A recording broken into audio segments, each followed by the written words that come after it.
अस्सलामुअलैकुम दोस्तों और साथियों, उम्मीद है आप लोग खैरियत से होंगे। इस वीडियो में हम बात करेंगे कि अक्सर लोगों के जहन में एक बात आती है कि जो सीने का दर्द होता है, क्या वो हमेशा दिल के अटैक की वजह से होता है, दिल की बीमारी की वजह से होता है, या खून की सप्लाई जब दिल को मुतासर होती है तो उस वजह से होता है, या इसकी और भी वजूहात होती हैं। क्योंकि बहसीत डॉक्टर के मैं आपको बता सकता हूँ कि जो 80% या 75% के करीब जो सीने का दर्द होता है, जिसके साथ अस्पतालों की इमरजेंसी में लोग जाते हैं, उसका ताल्लुक दिल से नहीं होता। हमारे सीने के अंदर अगर हम जायज़ा लें हमारी अपनी चेस्ट का, तो जल्द के नीचे पहले तो मसल्स होते हैं, साथ उनके हड्डियां या रिब्स यानी कि जो पसली होती हैं वो होती हैं। उसके बाद साथ ही वहाँ पे फेफड़े भी हैं, और उसके बाद हमारी खुराक की नाली भी है, और साथ ही फिर उसके बाद वहाँ पे दिल भी है। इसका मतलब है कि दिल के अलावा वहाँ पे बहुत सारी चीज़ें ऐसी होती हैं कि जो जिनकी वजह से सीने में दर्द हो सकता है। तो अक्सर फिर सवाल पैदा होता है कि वो कौन सा दर्द होगा कि जिससे हमें ज़्यादा शक होता है कि ये दिल के अटैक का या दिल की बीमारी का दर्द है, और उस सूरत में हम किसी भी सूरत उसको लाइट ना लें और फौरी तौर पे अस्पताल, डॉक्टर या इमरजेंसी से रब्ता करें। इसमें कुछ खसूसियात हैं इस दर्द की।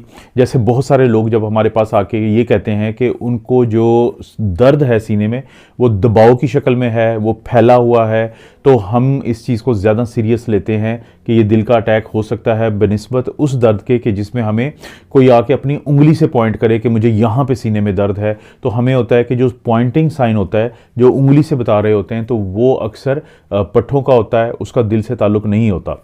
लेकिन जब कोई आपको या हमें आके ये बताता है या आपको घर में ये महसूस हो कि जैसे सीने पे दबाव है, जो फैला हुआ दबाव है, और इसी तरह से ऐसे लगता है जैसे किसी ने आपके सीने के इर्द गिर्द कोई चीज़ बांध के जकड़ दिया है, या ऐसे लगता है कि जैसे आपके सीने के ऊपर कोई बैठ गया है, आके दबाव डाल रहा है, तो ये वो सूरत हाल होती है कि जिसमें चांसेस बहुत ज़्यादा होते हैं कि ये दिल का अटैक होता है। और इसके साथ साथ एक घबराहट का एक एलिमेंट है। एक ऐसी चीज़ है कि जब आपको सीने में दर्द के साथ घबराहट हो जाए तो वो भी बहुत ज़्यादा इस तरफ इशारा करता है कि ये दिल का अटैक हो सकता है।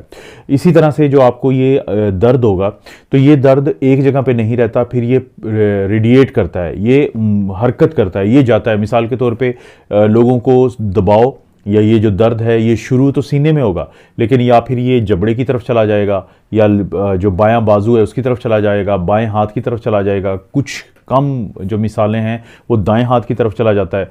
तो ऐसा दर्द जो दबाव की शक्ल में शुरू हो, उसमें आपको घबराहट हो और फिर वो मूव करना शुरू कर दे, तो ये भी चांसेस बहुत ज़्यादा होते हैं कि वो आपको दिल का अटैक हो सकता है। वो दिल की बीमारी की वजह से या दिल के हमले की वजह से वो दर्द हो सकता है।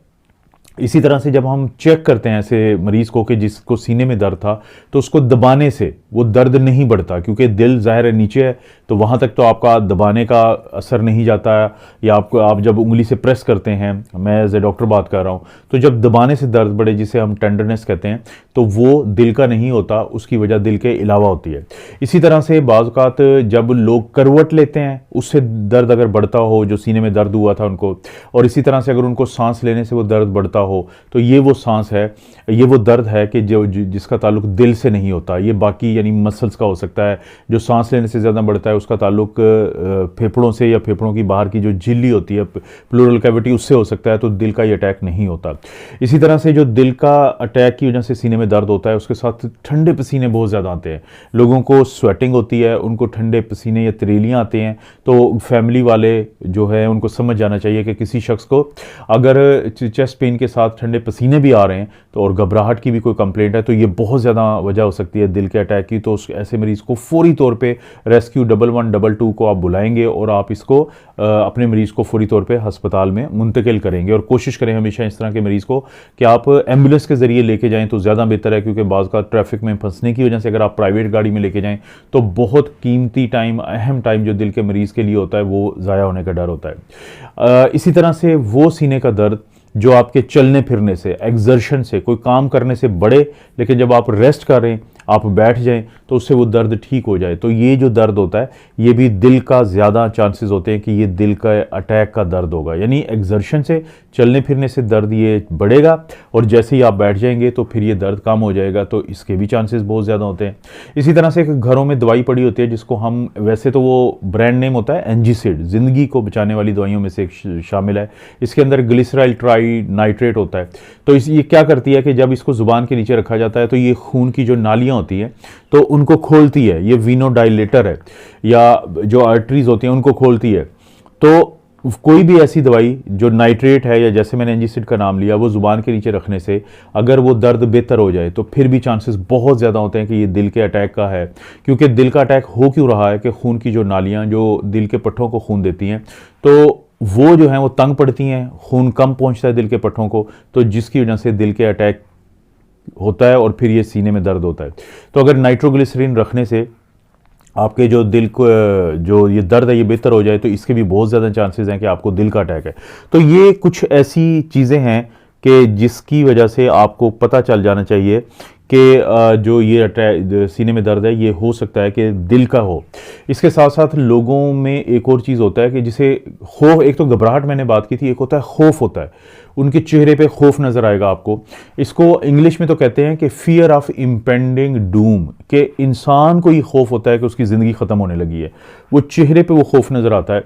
और जब आप इस तरह के लोगों से पूछते हैं कि आपको ज़िंदगी में पहले कभी ऐसा दर्द हुआ, तो ये अक्सर ये जवाब होता है कि उनको ज़िंदगी में इस किस्म का दर्द या इस टाइप का दर्द पहले कभी नहीं हुआ, तो उसके भी बहुत ज़्यादा चांसेस होते हैं कि वो दिल का अटैक का दर्द होता है।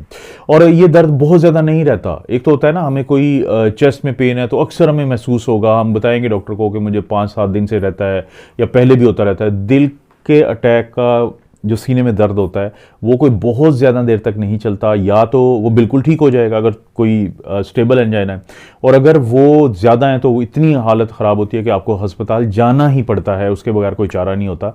तो ये भी एक इसका एक पता चलता है कि आपके सीने में होने वाला जो दर्द है वो दिल के अटैक का दर्द है। तो ये जो सीने में अगर किसी के दर्द हो तो इस वीडियो के अंदर बताई गई जो कुछ पॉइंट्स हैं उनको या तो आप समझ लें या कहीं पे लिख लें, तो उससे फिर आपको ये फ़ायदा हो जाएगा कि अगली दफ़ा किसी को दर्द होता है ऐसा, देखें बाज़ लोगों को जलन होती है, वो जलन खुराक की नाली की वजह से हो सकती है। बाज़ लोगों को जैसे मैंने बताया था कि सांस लेने से, करवट बदलने से या कुछ इस वजह से, और वो बाज़ात पट्ठों की वजह से होता है क्योंकि आजकल सर्दियाँ हैं, तो सर्दियों में पट्ठों का दर्द भी ज़्यादा होता है, लेकिन उसी वक्त में दिल के अटैक भी ज़्यादा होते हैं। तो इसलिए अगर आपको थोड़ा सा आइडिया है कि इस दर्द की क्या खसूसियात होती हैं, तो उससे आपको बहुत अच्छा अंदाज़ा हो जाएगा कि दिल का हो सकता है या नहीं। क्योंकि हम इंग्लिश में कहते हैं टाइम इज़ मायोकार्डियम, मायो कहते हैं मसल को, कार्डियम कहते हैं दिल को, दिल के पट्ठों का मायोकार्डियम कहते हैं। अगर आप वक्त ज़ाया कर देते हैं तो हो सकता है 2 घंटे के बाद इमरजेंसी में जाने का आपको वो फ़ायदा ना हो जो आधे घंटे के अंदर अंदर पहुँचने का आपको होगा। क्योंकि हो सकता है कि फौरी तौर पर उस क्लॉट को तोड़ दिया जाए, उसको निकाल दिया जाए, आपकी एंजियोग्राफी एंजियोप्लास्टी कर दी जाए और ज़िंदगी को बचा लिया जाए और पट्ठे को बचा लिया जाए। सो टाइम इज़ मायोकार्डियम। आपको पता है दोस्तों, इस चैनल पर इस तरह की वीडियोस मिलती रहती हैं। वीडियो को लाइक करें, चैनल को सब्सक्राइब करें। कोई भी वीडियो अच्छी लगती है तो दोस्तों रिश्तेदारों से शेयर करने के लिए नीचे ऑप्शन है, उसको जरूर इस्तेमाल करें। आप अपना और अपनी फैमिली का ख्याल रखें। अल्लाह ताला आपको और आपकी फैमिली को हर किस्म की बुराई, बीमारी और आजमाइश से महफूज रखें।